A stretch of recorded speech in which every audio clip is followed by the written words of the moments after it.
Welcome back, friends. Normally I'd wait till the dust settles to tackle this story, but it seems like it's reached a climax, so I thought I'd dig in. Please don't forget to subscribe to see future updates on this developing story. It's been fascinating watching royal fans who have peddled racist, misogynist hate against Meghan Duchess of Sussex, back Sophie Chandaka, because she's a black woman, and they like the idea of a black woman accusing Harry of doing the very thing they've been doing to Meghan for years. Their support is cynical, especially when their support of Sophie Chandaka comes in the form of racism towards Meghan. I've seen several posts calling Meghan a cosplay black woman and other posts claiming how good it was that a real black woman was taking down Prince Harry. Lady C, who is obviously a racist and has been peddling the racist birther conspiracy theory about Harry and Meghan's children, Archie and Lily, referred to Sophie as a genuine black woman while praising her for playing a blinder against Harry. She went on to say that over the years, Markle has used her little bit of color, as we Jamaicans would put it, to mow down the royal family and anyone else who dared to try to keep her in line. It's crazy how they don't realize that they are defending this woman by being extremely racist toward Meghan. But then again, white royalists have been policing Meghan's blackness for years. This whole situation has given them an excuse to do so. Also, Jamaicans do not claim Lady C. It seems that these people have backed the wrong horse as more and more information comes out about Sophie Chandaka and the entire situation. Or maybe they have backed the right horse, depending on how you look at it. Let's do a quick recap because this situation is messy and so much has happened. So on March 26, 2025, Prince Harry and Prince Ciso announced that they were stepping down from Sente Ballet, the charity they co-founded nearly 20 years ago to support vulnerable children in South Africa. In a joint statement, the two founders said that they were heartbroken and shocked, and that they were acting in solidarity with the Board of Trustees.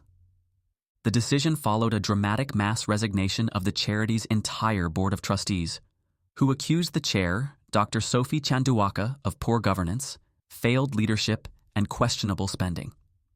Since this unprecedented move, more information has emerged about Sophie's poor leadership, and the fate of Prince Harry's beloved charity hangs in the balance. Dr. Sophie Chandaka, MBE, was appointed chair of Sente Ballet in July 2023. She has a background in finance and briefly worked for Morgan Stanley and Meta. Sophie had worked with Sente Ballet for a number of years prior to being appointed chair. Insiders claim that when she was appointed chair of the charity, she sought to decolonize the organization by moving away from fundraising via celebrity polo matches. Ironic, considering she accepted an MBE. However, she did this without establishing alternative sources of revenue for the charity. Her leadership saw the loss of one of the charity's biggest sponsors, ISPS Honda. Sources close to Sophie Chandaka deny this. But according to the Daily Mail, the Miami polo match in 2024 was not promoted as the Sente Ballet Polo Cup as it had been in previous years because of the loss of this long-standing sponsorship. Instead, the charity's annual high-profile fundraising event was replaced by the Royal Salute to Polo Challenge. I think this is why Harry and Meghan made sure to show up to the event in a big way, because they knew their presence would bolster the event. There should have been at least 2 more polo matches last year that would have raised funds for the charity. That didn't happen due to Sophie Chandaka alienating existing sponsors. A spokesman for Sophie Chandaka denied this claim and said ISPS Honda offered to sponsor an event in both the US and Australia last year, but it wasn't possible because Prince Harry was not available. Now, I seriously doubt this, considering Prince Harry made several high-profile trips on behalf of the charity last year, including a trip to Lesotho. I have a feeling he would have made it work. Regardless, the point is that under Sophie Chandaka, the charity was not bringing in money like it needed to. Now, I seriously doubt this, considering Prince Harry made several high-profile trips on behalf of the charity last year, including a trip to Lesotho. I have a feeling he would have made it work. Regardless, the point is that under Sophie Chandaka, Sente Ballet was not bringing in money like it needed to. This put Sente Ballet in a very vulnerable position financially. Sophie then spent £390,000, the equivalent of $500,000, on consultants in an effort to reach new large US-based donors inspired by the Sussex's move to the US. She did this without the board's approval. In April last year, Prince Harry appeared at the Ritz-Carlton Hotel in Miami alongside Dr. Chandaka at a dinner and panel discussion entitled "Potential is Waiting," as the organization explored new partnering opportunities. This was followed in October by a high-profile visit by Prince Harry to Lesotho and Johannesburg, accompanied by Dr. Chandaka, as well as executives from potential donors, including Google. Several sources claim this week that Sophie spent hundreds of thousands of charity money trying to woo American investors without securing promises of money first. One former trustee said, "Normally, in these kinds of situations, you make sure the check is signed by potential donors before they come on the trip. You don't offer some American bankers the chance to spend a couple of days driving around Lesotho with Prince Harry, looking at the work the charity is doing, and then find out that you're not going to get the gift." A source familiar with the situation, Dr. Catherine Lefoto, tweeted, "This whole Sentabale saga is so fascinating. The pictures from the Johannesburg charity dinner of 2024 versus 2019 are clear evidence that the donors abandoned the cause, that her bold strategy was not working. She should have walked away with her dignity. #FreeSentabale. So, not only had Sophie Chandaka destroyed long-existing revenue schemes for the charity, she was spending hundreds of thousands of charity money to find new sources of revenue without success. This prompted the board to ask her to step down. She refused and took aggressive legal action, claiming that she had secured an injunction from the High Court in London blocking her removal by the board. CNN later revealed that no such injunction exists. This led to a mass resignation of the entire board. This means all 5 of the remaining trustees chose to walk away. Among them were Mark Dyer, a longtime friend of Prince Harry, and Audrey Kuso-Sidintsi herself, a black African woman. Several trustees had resigned under Sophie's leadership prior to this mass resignation. What does it tell you when a diverse board resigns in full? In her refusal to step down, Sophie accused the charity of poor governing, weak executive management, abusive power, bullying, harassment, misogyny, and misogynoir. She also said her termination was retaliation for her blowing the whistle on the organization. What exactly she is blowing the whistle about is unclear. She has only made vague accusations. Sentabale has been operating for nearly 2 decades without any issues. Sophie Chandaka is clearly the source of the problem. Several senior insiders, including long-serving trustee Dr. Kalelo Leratholi, strongly deny her allegations and said he witnessed no abuse or racism. Baroness Linda Chalker, who stepped down from the charity in November 2024, told the Times she stepped down because of Sophie Chandaka's dictatorial style. She was Sentabale's longest-serving trustee and resigned after nearly 20 years with the charity. She also rejected Sophie's claims of misconduct. She is one of the many former trustees speaking out against Sophie Chandaka. In addition to spending hundreds of thousands of pounds on failed fundraising schemes, Sophie demanded a salary for her volunteer position as chair. According to The Telegraph, trustees and Prince Harry offered to reimburse her for her efforts and offered a pro rata salary of £150,000 for her part-time work, but she didn't take that very well and asked instead for £2,000 a day, capped at £300,000 a year. Imagine failing at your job, but asking for money. Apparently, it's not the first time Sophie has left an organization in a perilous financial position. The London-based Black British Business Awards, which she co-founded, which earned her an MBE for service to diversity of business, is also struggling. She resigned as director in June of last year, just as the Sentabale Board of Trustees was beginning to question her leadership. The Black British Business Awards is in deficit to the tune of £387,000, of which £197,000 is owed in taxes. And the U.S. company Sophie set up, the Delaware-registered Nandi Life Sciences, proudly featured on her LinkedIn, seems a bit shady as well. She describes it on her LinkedIn profile as a US-based company creation vehicle with a portfolio of companies that have collectively raised over $50 million since October 2023. The Delaware-based firm was set up only 2 years ago and has not published any information regarding capital raised, income, or clients. So this claim sounds dubious, especially considering that she was unable to raise a fraction of that for Sentabale. Sophie, who refers to herself as Dr. Sophie Chandaka, does not have an MD or PhD. She has an honorary doctorate from Coventry University for achievements in business. Dr. Honoris Causa is an award and should not be used in the name, and when used must be written as Dr. HC. There does not seem to be much evidence of Sophie's achievement in business. Interestingly, The section of her Wikipedia page which once highlighted her role in high-profile deals, including a hostile takeover bid for the London Stock Exchange, is gone. It seems like Sophie Chandaka is impressive on paper but doesn't have the track record to match. After these details about her catastrophic management of Centebahle emerged in the British press, Sophie Chandaka ran to the Financial Times, escalating the war of words between her and the former trustees.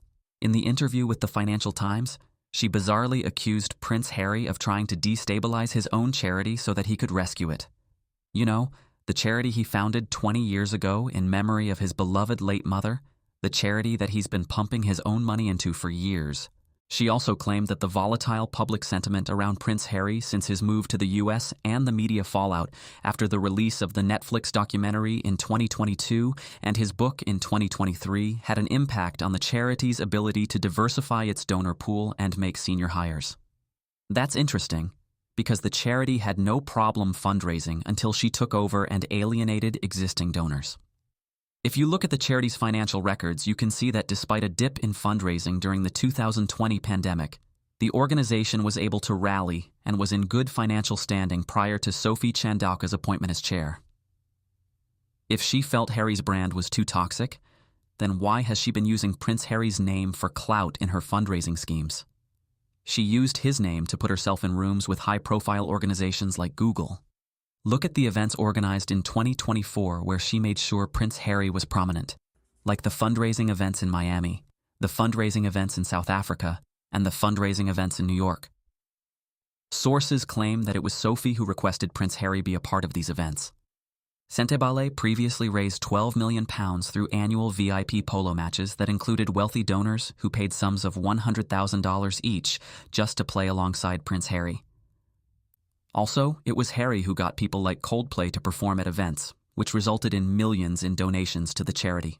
Chris Martin recently performed at the 2025 Invictus Games, proving that despite stepping down as a working member of the royal family, Prince Harry can still call on A-listers to support his causes. Sources familiar with the matter say that the charity was almost entirely dependent on the money Prince Harry brought in through polo and personal donations. Sophie also claimed that she was being pushed out due to a personal dispute with the Duke and Duchess of Sussex. Last April, during a polo match for the charity in Miami, when the Duke won, all the players gathered on the podium for a photo. And Meghan handed out the trophy, a common thing royal women do. Meghan appeared to ask Sophie if she wanted to switch places. The British press, of course, made a massive deal about it, calling it an awkward moment, and tried to accuse Meghan of bullying Sophie. According to Sophie and anonymous sources, Prince Harry asked her to defend Meghan, which she refused. She claims this refusal led to a breakdown in the relationship and is one of the reasons she was being pushed out by the board. Why on earth would the entire board of trustees resign because of a personal dispute between the chair and one of the founders, especially when there were concerns about Sophie alienating existing donors prior to this incident? Sophie bringing up Meghan seems like a desperate Hail Mary to the Meghan-hating press, which was desperate to blame Meghan for this situation. And it worked. What did or didn't happen during this polo match has distracted from the fact that this woman was unanimously voted out by the entire board of trustees for a volunteer position she now refuses to leave. Sophie was trying to distract from the fact that there are credible claims against her, including mismanagement of money and losing Centeballe's largest sponsor. Sophie Chandaka continued her media tour with a sit-down interview with Sky News' Trevor Phillips, with whom she is friends.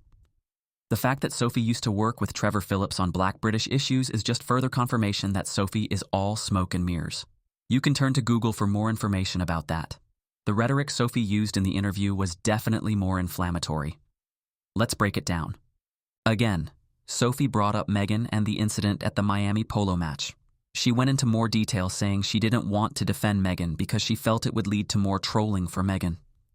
Sophie says she said no to the Sussex's alleged request to defend Meghan because she didn't want the charity to become an extension of Harry and Meghan's PR team. She claims that Prince Harry sent her an email demanding that she defend his wife and that Harry's words and tone in the email were imperious and unpleasant.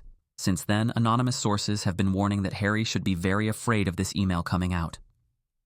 What's interesting is that tabloids that have gleefully reported about the existence of this email have been unable to confirm its existence. As my astute friend at Lorna TV editor says, This email is being referred to as an alleged note in the copy. It sounds like a bluff to me. Usually, when someone has some kind of evidence, a proper journalist will ask to see the specific proof of the allegation, and the copy will say, in a letter seen by Newsweek. Or, in a recording heard by the Washington Post. There's none of that here. Exactly. Sophie Chandaka doesn't seem shy about airing dirty laundry. The British press legally can't print the contents of the email word for word due to copyright and privacy laws, as some of you may remember from Meghan's case against the Daily Mail, but they can certainly view the contents of the email. So where's the email? Like I said, I doubt the Sussexes were asking Sophie to make an official statement on behalf of the charity about a video taken at a charity match, because of some BS the tabloids were printing. I think the Sussexes knew that the story would eventually blow over, which it did, and a statement would have just exacerbated the situation. Also, think about the many far worse things that the tabloids print about the Sussexes on a daily basis that they don't respond to. Sophie also claimed that she was unaware that Meghan would be attending the polo match bringing her A-list friend, which made things awkward because there were too many people on the stage. The A-list friend she's talking about is Serena Williams. Serena isn't even on the stage, so how exactly did her presence complicate things? Second, how would Sophie, knowing Meghan was coming, have changed the situation? It's not like they had assigned spots for the photo. All Meghan was trying to do was put Sophie in the center of the photo. As my good friend Sage Knows All pointed out, 3 other people motioned for Sophie to stand in the middle, yet Sophie is only attacking the Duchess of Sussex. Sophie's claim that Meghan's unexpected presence at the match disrupted the event was just another attempt to distract from the real issue, her alleged conduct as chair. Sources have come out and debunked Sophie's claim. It has now been claimed by sources that Sophie had personally written to Meghan to invite her to the polo match. Sophie then backtracked and confirmed she did in fact invite the Duchess of Sussex. However, the Centre Ballet team was informed less than 24 hours in advance of Meghan's attendance. And Sophie doesn't look too bothered in the photos. In fact, she looks very pleased to be hanging out with the Duchess of Sussex and Serena Williams. Sophie also claimed during her televised interview with Trevor Phillips that Harry's insistence on bringing a Netflix camera crew, something she felt awkward about, had earlier lost the charity a polo venue in Miami. But it turns out, Harry's friend, Nacho Figueras, had secured the alternative venue to the financial advantage of Centre Ballet after the original hosts in Miami had increased the costs. Oh, and those Netflix cameras Sophie claimed she was so bothered by. Video footage has emerged showing that Chandaka welcomed Netflix's participation. I had a chance to celebrate the wedding in Africa. We're having an opportunity to just meet the kids. And so a lot of us are really looking forward to the opportunity to do so when the time comes. We have Netflix here filming the match. How exciting is that for the charity? It's great platform and profile. The Netflix brand is globally recognized. And any opportunity to tell the story of Centre Ballet in the context of a global brand such as Netflix is obviously exciting for us. I will say one thing. Sophie is clearly very intelligent and media savvy because she was hitting all the British press talking points when it comes to Harry and Meghan. She knew exactly what cards to play. Too bad most of what she said got debunked. Sophie repeated some of her other claims during the interview as well, like the Sussex's brand is toxic, leading to a loss in funding. However, we know that's just not true because the charity's financial records show that Centre Ballet had no problem raising money after Prince Harry left the royal family. Also, if Prince Harry's brand is so toxic, then why does Sophie have his name front and center on her LinkedIn? If Harry's brand is so toxic, then why did one of Centre Ballet's biggest corporate sponsors, ISPS Honda, leave Centre Ballet but continue to enjoy a strong partnership with the Invictus Games? Most alarmingly, Sophie Chandaka accused Prince Harry of harassment and bullying at scale, of her and her team by unleashing the Sussex Machine after he quit. When pressed for an example, she said that Harry had released a very damning statement about his intention to resign without informing her or her team. That's the best she could come up with. And it wasn't even true. According to The Telegraph, sources close to the charity stated that Prince Harry and Prince Seiso sent a resignation letter to Sophie Chandaka on March 10, 2025, 2 weeks before the public announcement on March 25, 2025. This public announcement, Sophie claims, is an example of bullying, was a joint statement by Prince Harry and Prince Seiso. Interesting that Sophie hasn't mentioned him once. In the statement, they express their devastation at the situation and detail what led to their resignation, which is that Sophie was voted out by the Board of Trustees, refused to step down, and then tried to sue the organization. Those are just facts. If Sophie finds them damning, then why did she do it? As for the Sussex Machine, there is no doubt that both sides are briefing against each other. In an earlier statement, Sophie made a very thinly veiled strike at the Sussexes, accusing them of using the very press they disdain to smear her. Now she is outright calling it the Sussex Machine. What was Sophie expecting? Did she really think Prince Harry, the man who took on the Murdoch press, wasn't going to go to war over this? They have every right to respond to her accusations. What's interesting is that most of the negative articles written about Sophie have been published by publications that are usually hostile to the Sussexes. The Sussexes and former trustees responded to her accusations, calling them baseless and denying that there had been any briefing against her. There definitely has been, though. Sophie and Harry appear to have a warm relationship based on candid photos. Here they are embracing during the charities dinner after the polo match in Miami. Here they are sharing a laugh at a fundraising event in Johannesburg. Here they are greeting each other right before a charity event in New York. I know that photos don't always paint a clear picture of what's going on, but it doesn't help Sophie's case that she also contradicted her statement about Prince Harry bullying and harassing her. In the very same interview, she also describes her personal relationship with Prince Harry as fantastic.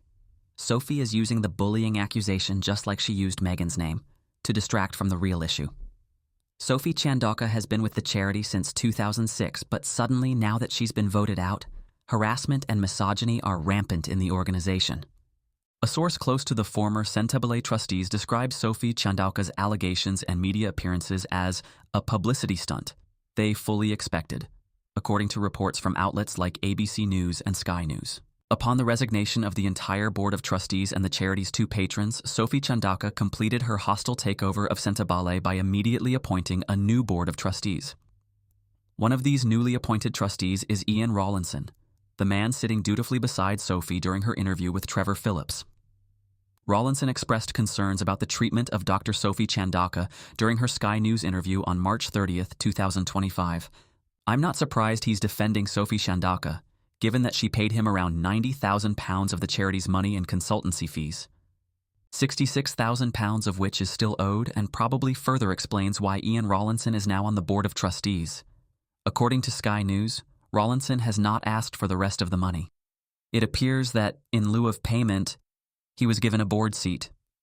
In addition, she paid Global Philanthropic, where Rollinsson was director and chair, £21,000. It's possible that Rollinsson got a cut of that as well, despite stepping down as chair in 2023. However, that's not the shadiest aspect of Ian Rollinsson's appointment to the Centebale Board of Trustees. Rollinsson has a deep, long-standing relationship with Prince William and served as trustee and chairman of Tusk Trust, an African conservation charity that Prince William is a patron of. Rollinsson led Tusk from 2002 to 2013 and later served as chair of its development board until 2020. He is currently listed as honorary vice president of the organization. This connection has led to speculation that the royal family, and more specifically Prince William, was behind Sophie Chandaka's hostile takeover of Centebale.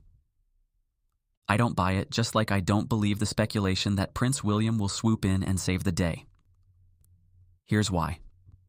Sophie isn't going to let Prince William anywhere near Centebale because she is a narcissist on the power trip of a lifetime, and she is not interested in sharing the spotlight with another British prince.